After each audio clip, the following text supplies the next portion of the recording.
ફળથી નહીં, તું ફળ જેવો થઈ જા અને તું બધામાં સરળ રહી સહન કરીશ અને બધાને સુખી કરવાની ભાવના રાખીશ તો ભગવાન કે તું મને બહુ પ્રિય છો. કાદવમાં કમળ છે, કાંટામાં ગુલાબ ખીલે છે, પણ છતાંય આપણું મન હરણ કરી લે છે. કારણ એની સુવિકસિતતા છે, એની પ્રફુલ્લિતતા છે, એની પ્રસન્નતા છે, એની સુગંધ છે કે આપણું મન પણ પ્રેમથી એને ચૂંટી લઈએ છે.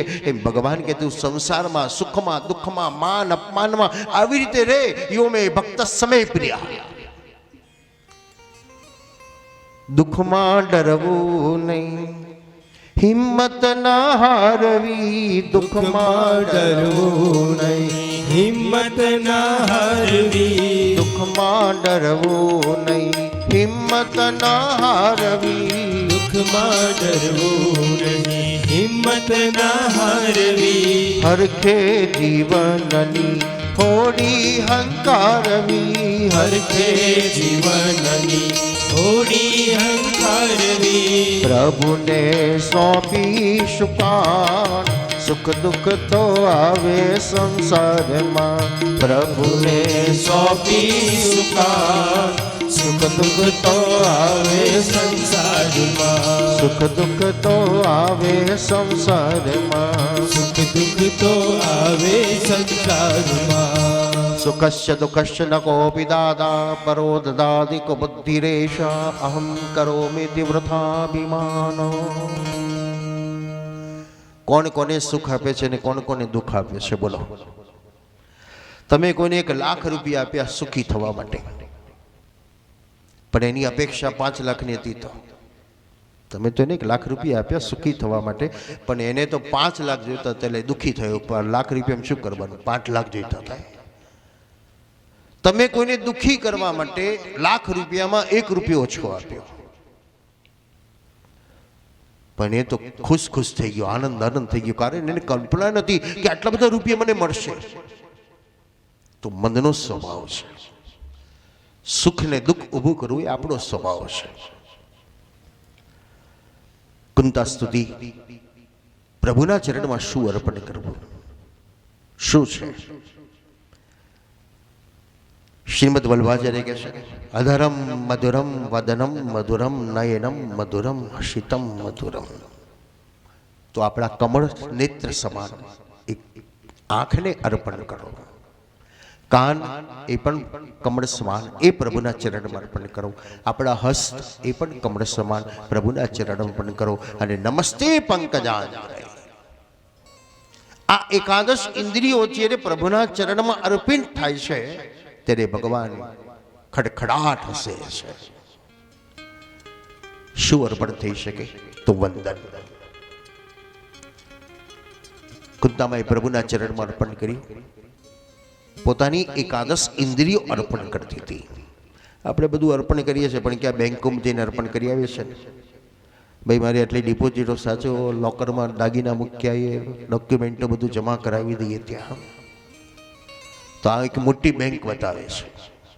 દુનિયાની બેંક તો કદાચ ફસકાઈ જશે કે છેતરાઈ જશે, પણ ઈશ્વરની બનાવેલી બેંક એ કુંતાએ ઊભી કરીને બતાવ્યું. ત્યાં કિંમતી રત્નો મૂકો, અને એ કિંમતી રત્નો એટલે હીરા મોતી કરતા પણ કિંમતી જે એકાદશ ઇન્દ્રિયો છે. શ્રી કૃષ્ણ કૃષ્ણ શખવૃષ્ણ સ્વભાવ નિદ્રો રાજન્ય વંશદહના નપવર્ગ વીર્ય ગોવિંદ ગોદ્વિજ મુરારી હરાવતાર યોગેશ્વરા અખિલ ગુરોર ભગવન નમસ્તે. હે કૃષ્ણ. હા બોલો. હે મારા પુત્ર અર્જુનના સખારૂપી કૃષ્ણ. હા બોલો ને માં. તને બધા ગોપાલ કહે છે નહીં? બધા હા માં, બધા ગોપાલ કહીને બોલાવે છે. કેમ ગોપાલ કહે છે? બહુ ગાયોને રાખું છું તેથી ગોપાલ કહે છે. કનીએ કેટલી ગાયો હશે તારી ત્યાં? ગોકુળનો અર્થ છે કે જ્યાં અસંખ્ય ગાયોની સંખ્યા છે, કોઈ ગણતરી બહાર છે, તે ગોકુળ છે. અને શ્રીમદ ભાગવત કહે છે કે જ્યારે ભગવાનનો જન્મ થયો ત્યારે નંદ બાબાએ 1,000 ગાયો 10-10 લાખ ગાયોના દાન કર્યા. તો એ હિસાબે વિચારો કેટલી ગાયો હશે. પહેલાના સમયને યાદ કરો, ધનવાન કોને કહેવાતો હતો? એ સમય રૂપિયાની મહત્તા હતી ને રૂપિયાનું ચલણ નહોતું. એ સમય ધનવાન કહેવાતો, પશુધન જેની પાસે વધારે એ ધનવાન કહેવાતો હતો. તો ધન પશુ હતું. ધનતેરસના દિવસે આજે આપણે ધન ધોઈએ છીએ, પણ ખરેખર ધનની પૂજા કરવા જેવી હોય તો તે ગાયની પૂજા કરવાની જરૂર છે. કારણ અનાદિકાળનું ધન તો ગાય છે. તો કુંતામાં પૂછ્યું, આટલી બધી ગાયો તમારી પાસે છે? હા. બધા મને ગોપાલ કે છે આટલી બધી ગાયો રાખવું એટલે? તો મારી થોડી ગાયો તમને ના આપી દઉં? આપણે પણ આવી ગાયો આપીએ છીએ કન્યાને, પણ આપણી ગાયો કઈ છે? ઠાકોરજી કૃપા કરજો, મારો દીકરો પરીક્ષામાં પાસ થાય એવા આશીર્વાદ આપજો. આ આપણી ગાય સોંપી દીધી એટલે ઠાકોરજી પરીક્ષામાં પાસ કરી દીધો, આપણે ખુશ થઈ ગયા. એક વૈષ્ણવ ઠાકોરજીની વિનંતી કરીને આજ્ઞા લઈને વ્રજમાં દર્શન કરવા ગયો. હવે દર્શન કરવા ગયો ને ઠાકોરજીને કીધું કે ઠાકોરજી હું તો વ્રજમાં જાઉં, પણ તમારા દર્શન ક્યારે થશે? તાકે હું વ્રજમાં દર્શન આપીશ તને. એટલે વૈષ્ણવ તો ગયો વ્રજમાં. 1 મહિનો વ્રજમાં રહ્યો, પણ ઠાકોરજીના દર્શન ન થયા. ઘેર આવીને ઠાકોરજીને ફરિયાદ કરવા લાગ્યા, ઠાકોરજી તમારી આજ્ઞા લીધી, તમે દર્શન કરવાનું કહ્યું હતું, દર્શન આપીશ, અને તમે તો મને દર્શન આપ્યા જ નહીં. ઠાકોરજી કે શું કરું, મારે તો આવું હતું, પણ તું ઘરનું ચાવી સોંપીને ગયો હતો, ઘર હાચવતો, ચોકીદાર બનાવીને ગયો હતો. એટલે ઠાકોરજી ઘરમાં જોઈએ ને, આપણે કઈ ઠાકોરજી ઘર હાચવતો એટલે ઠાકોરજી ઘરમાં જ રહે. શું આપવું? જે કુંતામાએ આપ્યું, નામ આપ્યું ગોવિંદ. ગાયોનું પોષણ કરે છે તેથી ગોપાલ, અને ઇન્દ્રિયોનું જે રક્ષણ કરે છે તે ગોવિંદ. ગો ઇન્દ્રિય યશ ગોવિંદ. મારી એકાદશ ઇન્દ્રિયો પ્રભુ આપણા ચરણમાં અર્પણ કરું છું. નષ્ટો મોહ સ્મૃતિ લબ્ધવા કરિષ્યે વચનમ તવ. આ શરણાગતિ. અષ્ટાક્ષર મંત્ર આપણે રટન બહુ કર્યું, પણ અષ્ટાક્ષરને સમજ્યા નથી હજુ. શ્રી કૃષ્ણ શરણમ મમ.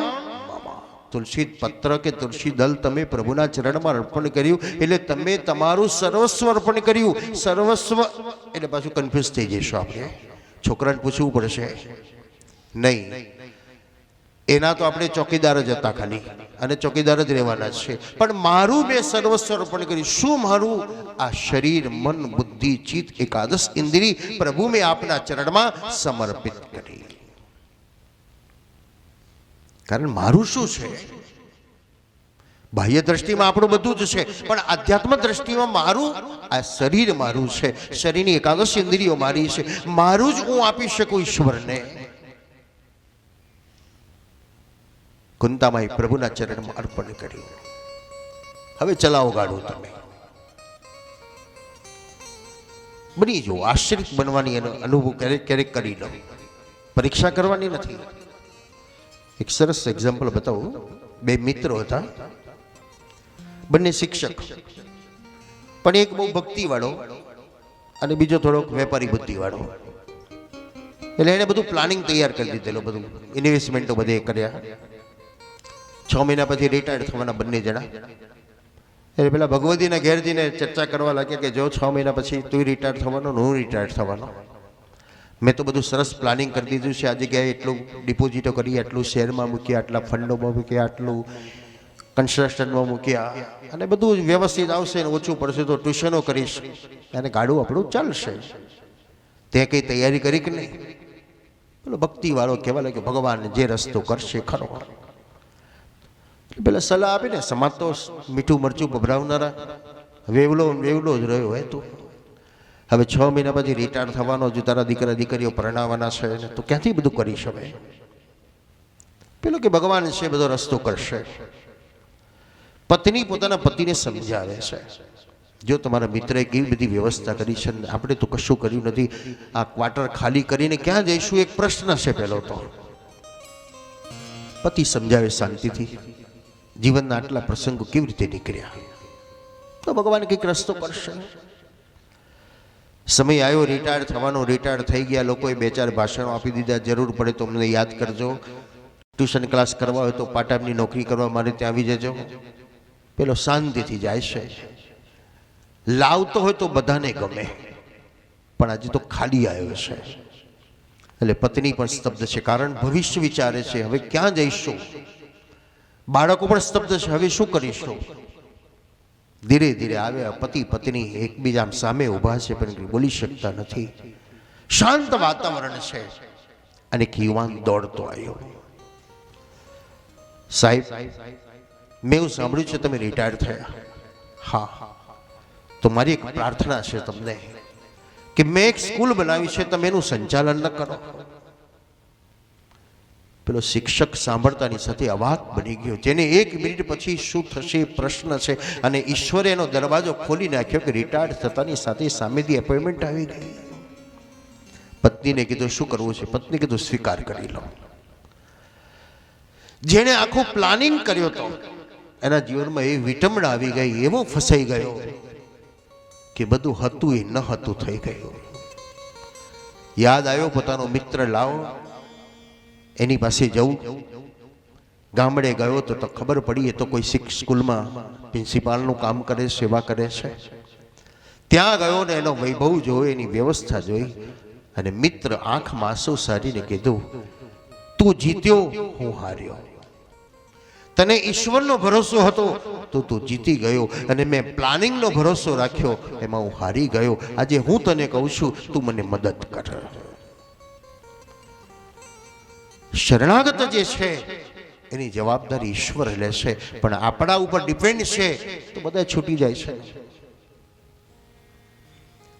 આશ્રય ઈશ્વરનો, સમાજનો ડિપેન્ડ રહેવાની જોઈએ. સમાજમાં ડિપેન્ડ રહી તો સમાજ કહે ભાઈ કામ કરો ને, એના કરતાં બેસીને ખાવશો તો. અને ફોરેન સિસ્ટમમાં તો જોઈએ તો 2-3 દિવસ થઈને ભાઈ કંઈક જોબે લાગી જાઓ, નહીં જરૂર છે. બાકી આપણે અહીં 6 મહિના કે 12 મહિના બેસાડી રાખીએ અને આળસુ જ બનાવી દઈએ છે. ત્યાં ઉદ્યમી બનાવી દે છે. કારણ કે હું આવું એટલે મને ખબર છે 2 દિવસ થાય ને 3 દિવસ તરત જ વૈષ્ણવ કે ચલો કઈ બાજુ જવું છે, બીજા દિવસે જ કહી દે એક જ દિવસ આરામ કરવાનો, કઈ બાજુ જવું છે ચલો. તો ઉદ્યમ એક ઉત્સાહની આવશ્યકતા છે. કુંતા સ્તુતિ આપણને પણ સમજાવે છે, પ્રભુના ચરણમાં અર્પણ કરી દો. અર્પણ એટલે પાછું જે આર્થિક સ્થિતિની વાત નથી, પણ કેવલ આપણું કર્મ છે, આપણું શરીર, હું એનો દાસ છું. કુંતા સ્તુતિ થઈ. ભગવાન હસ્તિનાપુરમાં પાછા પધારે છે.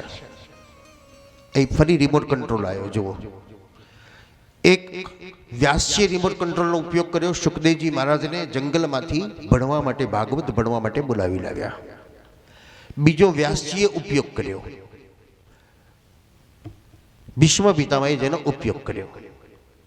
બાણ સૈયામાં સુતેલા ભીષ્મ દ્વારિકા તરફ જઈ રહેલા ભગવાન કૃષ્ણને પાછા બોલાવે છે. કોઈ કેણ નથી મોકલ્યો, સંદેશો નથી મોકલ્યો, કોઈ ટેલિફોન નથી કર્યો, પણ કર્યો પોતાનો આર્તનાદ રૂપી હૃદયનો ભાવનો પુકાર કર્યો. તમે સરસ રસોઈ બનાવી અને થોડી વધી હોય ને ફેંકી દેવાનું મન ન થાય, અને તમે એ વખત વિચાર આવે ને કોઈક મહેમાન આવે, સારું હા, તમારે ઘેર જે આવે છે ને તમે ખુશ થઈને એને જમાડો છો ને, અને એ વખતે કહે છે પણ ખરો કે આવવાની ઈચ્છા તો નથી, પણ એમ થયું કે લાઈને અહીં સુધી આવ્યો છું ને તો મળી જાય. બસ એ અહીં સુધી આવેલો ને ખેંચી કોણ લાવ્યું? એ તમારો ભાવ, તમારો પ્રેમ એને ખેંચી લાવે છે. બાણ સૈયામાં ભીષ્મ સૂતા છે. છિદ્ર છિદ્રમાં જેને બાણ વાગ્યા છે. બાણ સૈયા પર સુતેલા ભીષ્મ રાજધર્મ, દેશ ધર્મ, ગ્રહસ્થ ધર્મ, શાસ્ત્રોનું જ્ઞાન પાંડવોને આપે છે. અને એ સમય દ્રૌપદી હસે છે પણ ખરી. એટલે કૃષ્ણે કીધું, દ્રૌપદી તું અપમાન કરે છે, આ શોભે નહીં તને. ત્યારે દ્રૌપદીએ પોતાનો ઉભરો કાઢ્યો છે ને કે આટલા વિદ્વાન દાદા પિતામહ મારી લાજ લૂંટાતી હતી, ત્યારે એમનું જ્ઞાન ક્યાં ગયું હતું? ત્યારે કેમ ચૂપ બેસી રહ્યા? અને ભીષ્મ કહે છે, બેટા સાચી વાત છે. એ સમયે ચૂપ એટલા માટે બેઠો કારણ મેં અનિતિનું અન્ન ખાધું હતું. આ નીતિ ને અનિતિ, શાસ્ત્રએ આપણને છૂટ આપી રૂપિયાનો સવાર ઉપયોગ કરો, પણ આપણે કેટલું કરીએ છીએ તો આપણે જાણીએ છીએ. શાસ્ત્ર એમ કે છે 6 મહિના સુધી રૂપિયો ન મળે એટલો સંગ્રહ પણ કરો, પણ આપણે કેટલું કરીએ છીએ આપણે જાણીએ છીએ.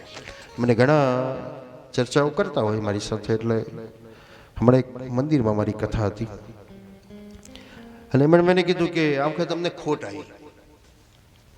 મેં કીધું તમારે વળી ખોટ છે નહીં આવી, તમારે કે ધંધો છે તો તમે ખોટ કહો છો? તો કે હા, આ બીજાની કથા બેઠી એટલે અમારા ત્યાં આટલા લોકો આવવાના હતા, એ બધા આવ્યા નહીં એટલે અમને ભેટ પૂજા મળી નહીં એટલે ખોટ ના કહેવાય.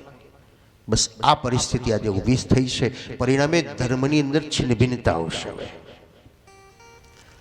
ધર્મની જે આસ્થા છે એને સમાજ ડગાવી રહેલો છે, એક વ્યવસાય બનાવી રહેલો છે, વ્યાપાર બનાવી રહેલો છે. ધર્મ એક ભાવ છે. ઠાકોરજી એવું નથી કહેતા કે મને 50 ડબ્બાનો જ અનકોટ આરોગ આવે કે 500 ડબ્બાનો અનકોટ આરોગ આવો, પણ ઠાકોરજી તો એમ કે તું મને 100 ગ્રામનો આરોગ આવીશ ને તો પણ મને આનંદ છે. પણ આપણે એક સમાજની અંદર જરૂર છે અને એ જરૂરતાની આવશ્યકતા કરવાની જરૂર છે. ભીષ્મ સ્તુતિ દ્વારા કે હૃદયનો એક ભાવ જાગે. બાણસિયામાં સુતેલા ભીષ્મ, નીતિ ને અનીતિની જે કથા હતી કે હું નીતિના માર્ગમાં ચાલું, અનીતિના માર્ગમાં કદાચ પ્રારંભમાં સુખ મળશે, રાતોરાત કરોડપતિ બની જવાશે. ઝેરના લાડવા ખાતા બહુ સારા લાગે, પણ પચાવવા વમડો તોડી નાખે છે. હસી હસીને કરેલા પાપ માણસ રડી રડીને ભોગવે છે. હસાવનારા તો બહુ હતા, પણ રડનાર આંસુ લૂછનાર કોઈ મળતો નથી. કર્મણા ગહનો ગતિ, बहुत गहन है ये कर्म की जो गति है. हम करते रहते हैं, हंसते रहते, मौज में करते जाते हैं, लेकिन इनमें क्या तथ्य है? जब हमारे सामने आता है तब पीड़ा होती है, तब पता चलता है, तब हमारे हाथ से सब चला गया है. करेला कर्मना बदला અહીં તો મળે છે, કરેલા કર્મના બદલા અહીં તો મળે છે. દવાખાનામાંથી પેશન્ટ ક્યારે ઘેર જાય? નિરોગી બને ત્યારે. સારું થાય તો જ લઈ જઈએ આપણે ઘેર. તો દુનિયામાંથી પણ માણસ ક્યારે જાય? જેના બધા જ કર્મો પૂરા થઈ જાય ત્યારે જ જવાય. તો અહીંને જ ભોગવવાનું છે, અહીંને જ આપણે પ્રાપ્ત કરવાનું. પણ લોભ એક એવો અંધ બનાવી દેશે આપણને કે દેખાતું નથી. ભીષ્મએ કબૂલ કર્યું. મારી એક પ્રતિજ્ઞા હતી, હસ્તિનાપુરનું રક્ષણ કરવી મારી પ્રતિજ્ઞા હતી. પણ પ્રતિજ્ઞાને કેવી રીતે સમજવી કે હસ્તિનાપુરનું રક્ષણ કરવાને બદલે હું દુર્યોધનનું રક્ષણ કરતો થઈ ગયો? એ તો પ્રતિજ્ઞા તો હસ્તિનાપુરને નિશંસ થતું હોય, નબળું થતું હોય તો અટકાવવો જોઈએ, પણ દુર્યોધનને વશ થઈ ગયા કે કશું જ બોલી શકતા નથી. આજે મારા છિદ્ર છિદ્રમાંથી લોહી, એ અંદરનું બનેલું લોહી નીકળી રહ્યું છે, એટલે આજે હું જ્ઞાનનો ઉપદેશ કરી શક્યો છું. પર ઉપદેશ કુશલ સબ તેરે. તુલસીદાસજી કહે છે બીજાને ઉપદેશ આપવો બહુ જ સહેલો છે, પણ એને અનુભવવો એટલો જ અઘરો પણ છે. આપણે ઘણી વાર કહીએ ને, સેવાની અર્થમાં ભીષ્મની કથામાં જ આવશે કે ભીષ્મએ મૃત્યુના સમયે એક સેવાને કૃષ્ણને યાદ કરાવી. બોલો, કૃષ્ણ પણ કન્ફ્યુઝ થઈ ગયા છે કે આ મૃત્યુના સમયે એવું તમે શું કામ કર્યું છે કે અત્યારે યાદ કરાવે છે? એટલે ભગવાને પૂછ્યું, દાદા શું છે? મુનિગણ ઉપવાર્ય સંકુલંતે સદસ્ય યુધિષ્ઠિર રાજસુ યેષા. યુધિષ્ઠિરના યજ્ઞમાં આપે એક કામ કર્યું હતું જે કોઈએ કર્યું નહીં અને કોઈ કરવા પણ તૈયાર ન થયું. એ કામ આપે કર્યું.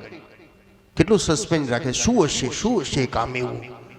ત્યારે ભીષ્મે કીધું ભગવાન એ ઋષિઓની એઠી પાતળ ઉપાડવાનું કામ કરેલું એવા ભગવાનમાં મારું મન રહેજો. વિચારો કેટલી ઊંચી વાત કરી. આપણે તો સોના સિંહાસનમાં રહેલા ભગવાનને જોઈએ, અલંકારો ધારણ કરેલા ભગવાનને જોઈએ. ભીષ્મ કે છે આ બધું જ જેની પાસે છે, પણ હું તો એ ભગવાનને જોઉં છું કે જે એઠી પાતળ ઉપાડવા નમે છે.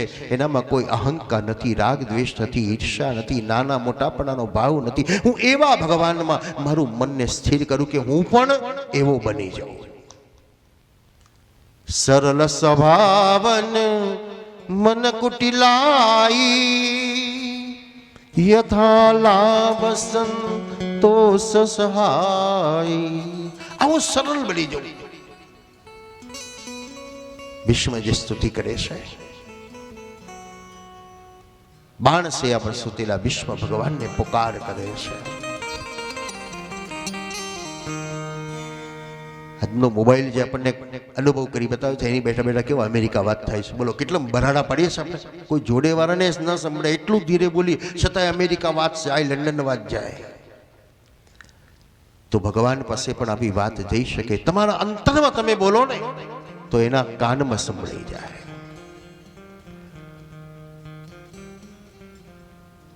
રૂક્ષ્મણી બોલી છે, શ્રુતવાન ગુણાન ભુવન સુંદર શૃણવતાંતે નિરવિશ્ય કર્ણ વિવરે હરતોંગતાપમ. મેં આપને જોયા નથી, પણ આપના વિશે મેં સાંભળ્યું છે. શું સાંભળ્યું છે?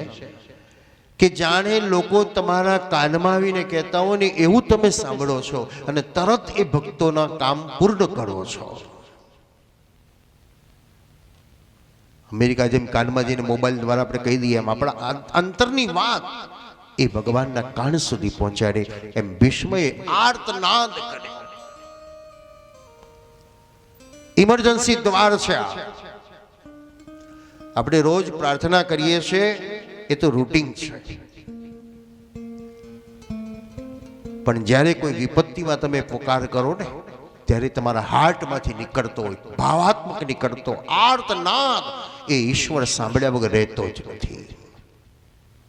કારણ ઇમરજન્સી દ્વારમાં આવ્યો. તમારા કોઈ મોહ નથી, કોઈ આસક્તિ નથી, પણ કેવલ એ જ પુકાર દેખાય છે. ભગવાનનો રથ પાછો આવ્યો એટલે પાંડવોને થયું કે આટલા વર્ષથી ભગવાન અમારી સાથે રહ્યા તો ભગવાનને નહીં ગમ્યું હોય એટલે ભગવાન પાછા આવ્યા હશે. કુંતામાને થયું મેં ભગવાનની પ્રાર્થના કરી એટલે ભગવાન પાછા આવ્યા. પણ ભગવાન કોના લીધે આવ્યા? આપણે જે અત્યારે સુખ ભોગવીએ છીએ એ કોનું પુણ્ય છે? તો આપણે એમ કહીશું મારો પુરુષાર્થ છે, મારી મહેનત છે. એ તો છે, પણ એની અંદર કોકનું છે કંઈક. આપણા પિતૃઓના આશીર્વાદ છે, ગુરુજનોના આશીર્વાદ છે, કે જેના બળથી આપણે અત્યારે સુખી છીએ. એક સરસ વાર્તા આવી હતી કે હિન્દુત્વ, હિન્દુ તરીકે આપણે અત્યારે જે ગૌરવ લઈ શકીએ છીએ એમાં દેન કોની છે? આપણી છે. એ આપણા પિતૃઓની દેન છે કે જે પોતાનું બલિદાન આપીને પણ એ સંસ્કૃતિને છેડછાડ ન થવા દીધી, એ સંસ્કૃતિનું જતન કર્યું. ત્યારે આજે આપણે ગૌરવ કરી શકીએ છીએ.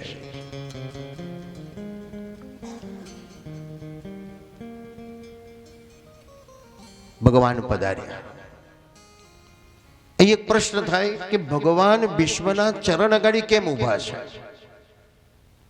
તો આપણે તો ભગવાનના ચરણ અગાડી, આપણે તો ચરણ ભગવાન અગાડી રખાય નહીં, અને વિશ્વના ચરણ અગાડી ભગવાન પધાર્યા. શ્રી મહાપ્રભુજી કહે છે કે ભગવાન કાળના કાળ બનીને આવ્યા. કાલોસ્મિ લોકક્ષય, કે મારા ભક્તને કાળ લેવા ના આવે. યમોપી ભગિની સુતાન કથમુહ્યંતિ દુષ્ટાન અપી. શ્રી યમનાષ્ટકમાં પણ કહે છે કે યમ આદિનો ભય નથી રહેતો. તો ભગવાન સ્વયં કાળને અટકાવીને એનો માલિક બનીને આવ્યા છે. ભીષ્મને પૂછ્યું છે દાદા કોઈ ચિંતા છે, કોઈ ભય છે, કોઈ દુઃખ છે. હા, એક વસ્તુ છે, મારે શું બતાવી દો જલ્દી. મારી એક દીકરી કુંવારી છે. એટલે ભગવાનને વિચારતું કે આ સમયે દીકરીને પરણાવવાનો વિચાર આવ્યો છે. કઈ વાંધો નહીં, ચલો ઈચ્છા પૂરી કરવી જોઈએ. તમારી દીકરીને પૂછો કેવું મૃત્યુ જોઈએ છે.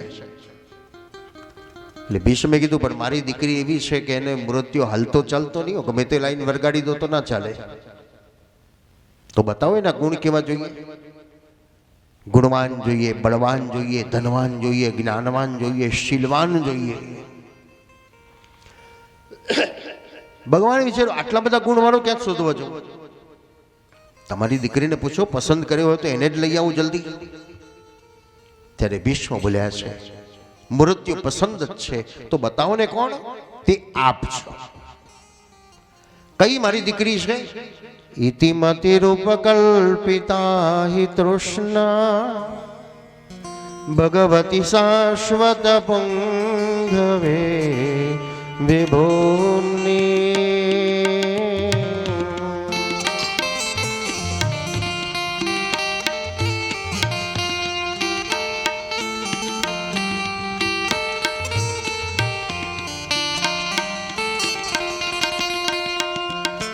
ઇતિમતિ રૂપકલ્પિતા હિ તૃષ્ણા ભગવતી શાશ્વત પુંગવે વિભૂમ્ની. સ્વસુખમુપગતે ક્વચિદ્વિહર્તો પ્રકૃતિમુપેયુષીય ભવ પ્રવાહ. ત્રિભુવન કમલમ તમાલવર્ણમ રવિકર ગૌરવરાંબરમ દધાને.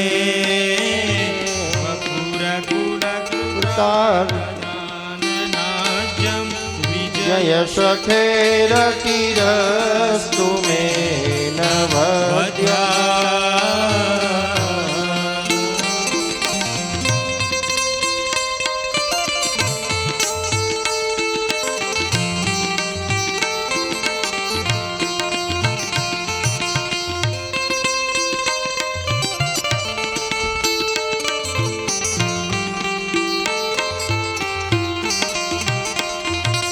युधितुर घर जो विधूर्म विश्व क्वचु ललिताश्रम वार्यलं कृतासे.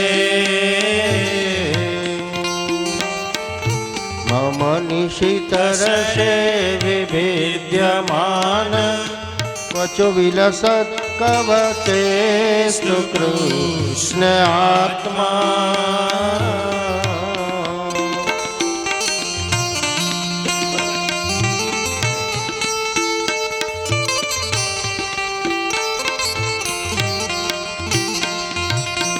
એકાદશ ઇન્દ્રિયો મન બુદ્ધિ ને ચિત્ત પ્રભુના ચરણમાં જે અર્પણ કર્યું જે વિશ્વ સ્તુતિ છે. અહીં ઇતિ શબ્દ ક્યારે આવે તો અંતમાં આવે. ઇતિ શ્રીમદ ભગવદ્ ગીતા આશોપનિષસ્તુ. પણ ભીષ્મએ સ્તુતિમાં પહેલો શબ્દ ઇતિ મૂકી દીધો, પૂર્ણ વિરામ કરી દીધો. કોનો? લૌકિકતાનો. મારી મનરૂપી દીકરી અત્યાર સુધી કુંવારી રાખી છે, એ કોઈને વળી નથી, અને તે હું આપને આપી દઉં છું. આપણે કે લે આલી મેલીને ભૂલી ગયા, પતી ગયું, ચલો એમ ઇતિ શબ્દ કર્યો. મારી મતિ આપને અર્પણ કરું. કઈ મારી ઈચ્છા છે, આ શરીરમાંથી જ્યાં સુધી પ્રાણ ન નીકળે અને વાણીનો પ્રવાહ આપના ચરણમાં ન સમાય ત્યાં સુધી હે ભગવાન આપ મારા સાનિધ્યમાં બિરાજમાન રહો.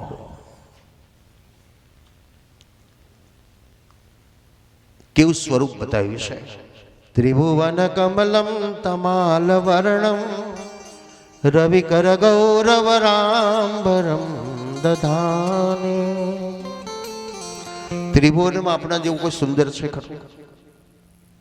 કાળો છે પણ કેવો કામણગારો છે, મનમોહક છે, ચિત્તચોર છે. અને ભીષ્મનું વર્ણન કહે છે કે આપના મુખાર બિંદુ પર પરસેવાનો બુંદ બાજે ને, સૂરજનો કિરણ પડે ને તો કેવું ચમકે છે, ચીબુકની જેમ, મોતીની જેમ ચમકી રહેલું છે. એવા ભગવાનની અંદર મારું મન રહે છે. તમારા વાળ જ્યારે ઉડે છે ને અને પરસેવામાં તમારા મુખારની ઉપર લાગે છે ને તો જાણે એવું લાગે કે તમારું ચુંબન લેતા હોય. શ્રી મહાપ્રભુજી કહે છે એ વાળ એ ઋષિઓ યોગીઓ બન્યા છે કે પ્રભુનું અધરામૃતનું પાન થાય, પ્રભુનું ચુંબન લઈ શકાય, મુખારબિંદ સુધી પહોંચી શકાય. એટલે એના કેશવ, એ કેશ પણ યોગીઓ છે, ઋષિઓ છે. ભીષ્મ સ્તુતિ કરે છે. એક લીલાને યાદ કરાવી. મેં પ્રતિજ્ઞા લીધી હતી, પણ વિજય કોનો થયો? પિતાને પુત્ર રમત રમે. દીકરાને શેમાં આનંદ આવે છે? જીતવામાં. અને પિતાને શેમાં આનંદ આવે છે? હારવામાં. બાકી પિતા જીતી શકે છે પણ એને હારવામાં આનંદ લેશે, દીકરો હારી શકે છે પણ એને જીતવામાં આનંદ છે. એમ ભીષ્મે કીધું, ભગવાન મેં પ્રતિજ્ઞા લીધી શસ્ત્ર ઉપાડાવીશ, અને આપે પ્રતિજ્ઞા દીધી શસ્ત્ર નહીં ઉપાડો. પણ તમે મારી પ્રતિજ્ઞાને માટે આપની પ્રતિજ્ઞા છોડી દીધી. વિજય મારો નથી, વિજય રથ કુટુંબયા તતાત્રો. એ સમયે મારી પ્રતિજ્ઞાને બળવાન કરવા માટે તમારી પ્રતિજ્ઞા તોડી સુદર્શનને બદલે રથનું પડું લઈને દોડી આવનારા એ યુગ પુરુષ, એ કૃષ્ણને યુગ પુરુષ કહ્યું. વિચારો કેટલા સમય કપડાં બદલ્યા છે ને, સમય કામ પણ કેવા બદલ્યા છે. સમય આવ્યો તો ભગવાને રથ પણ હંકાર્યો છે. સમય આવ્યો તો ભગવાને સુદર્શન પણ છોડ્યું છે. સમય આવ્યો તો પોતાની પ્રતિજ્ઞા પણ તોડી નાખી છે. સમય આવ્યો તો ભગવાન ભૂમિ પર પણ શયન કરી લીધું છે. સમય આવ્યો તો દ્રૌપદીનું તાંજાનું પાંદડું પણ આરોગી લીધું છે. આપણે જડ બની જઈએ, ભાઈ મારો નિયમ છે, નહીં કરવાનું. કૃષ્ણએ એ સમયે પ્રતિજ્ઞાને જડ ન બનાવી દીધી કે શસ્ત્ર નહીં ઉપાડવાનું, પણ ધર્મનું કાર્ય કરવા માટે, ભક્તિને મહાન બનાવવા માટે ભગવાને સુદર્શનને બદલે રથનું પડું લઈને દોડીને આવ્યા. યુગ પુરુષ જેને લીલાઓ કરી છે. ભીષ્મ યાદ કર્યો, ભગવાન એવા ભગવાનમાં મારું મંદિર છે. જેને આપણે કહીએ ને બધાનું કામ કરે બધાને ગમે. આપણે બધાનું કામ કરો તો બધાને ગમે. એક ગામડામાંથી એક દાદીમાં ઉંમરવાળા રિટાયર્ડ થઈ ગયા, એટલે દૂરના સગાઓ હતા, એને વિચાર કર્યો કે આ બા બિચારા ગામડામાં રહેશે અને બીમાર થશે કોને સાચવશે. એટલે પોતાના દીકરાને કીધું, બેટા જા ગાડી લઈને બાને લઈ આવે, બધો સામાન મામાન બધું લઈને. હવે ગામડામાં ગાડી આવે એટલે છોકરાઓ દોડતા આવે, બા મહેમાન આવ્યા, પાડોશી આવ્યા, બા ચા ના બનાવશો હું લેતી આવીશ, બા નાસ્તો ન બનાવશો હું લેતી આવીશ, બા મારે ક્યાં જમવાનું બનાવેલું છે ને, મહેમાનને મારે ક્યાં જમવા મોકલી દે છે. નાના છોકરા આવે, બા હજી મહેમાન આવે એટલે ટ્યુશનમાં રજા ને, બા જે ભરત ગૂંથણી નહીં કરવાની ને, બા મારે ક્યાં સતનાની કથા છે બાજેટ આપો ને, બા મારે ક્યાં શીરો કરવા આવજો ને. છોકરાને વાત કરવાનો ટાઈમ નથી મળતો. એક જાય ને બીજો આવે, બીજો જાય ત્રીજો આવે. બપોરે ભોજન કરવા ગયો, ત્યાં આરામ કરી દીધો. સાંજે આવ્યો, બા પપ્પાએ કીધું છે હવે તમે ગામડામાં એકલા છો તો તમે શહેરમાં ચાલો. ત્યારે બા બોલી, બેટા કોણ કહે છે હું એકલી છું? તે આખા દિવસમાં જોયું, એક જાય ને બીજો આવે, બા બા બા બા બા. હું આખા ગામની બા છું. ભગવાન તેથી બધાને ગમે છે કારણ ભગવાન બધાનું કામ કરે છે. ભીષ્મ યાદ કર્યો, ભગવાન એવા ભગવાનમાં મારું મંદિર છે. સેવાને યાદ કરી લીધી. ઋષિઓની આંખી પાતળ ઉપાડવાની જે સેવા કરી છે.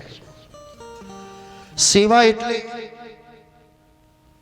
બહુ સમજવાની આની પણ જરૂર છે. સેવા એટલે શું? એક માં પોતાના દીકરાને ક્યારેક ક્યારેક નાની નાની ટકોર પણ આપણને મહાન બનાવી દેતી હોય છે. એટલે એક માનો સ્વભાવ હતો પોતાના દીકરાને વારે વારે ટકોર કરવાનો. રૂમમાંથી નીકળે પૂછે લાઇટ બંધ કરી? અને દીકરો કે હા મમ્મી, કરી જ ના હોય પણ જ્યાં કરીએ બંધ કરીએ. બેઝિંગનો નટ બરાબર ફિટ કર, રસ્તામાં ડસ્ટબિન પડ્યું કચરો લઈ લે. આ રોજ માં એને ટોકે ને પેલા છોકરાને ગમે નહીં. હવે એક દિવસ મોટો થયો ને ઇન્ટરવ્યૂ આપવા જતો હતો અને માનો સ્વભાવ એટલે માએ એને ફરી ટોકે, બેટા લાઇટ બંધ કરતો જોઈ કે નહીં? લાઇટ બંધ કરી તે? બેઝિંગનો નળ બંધ કર્યો?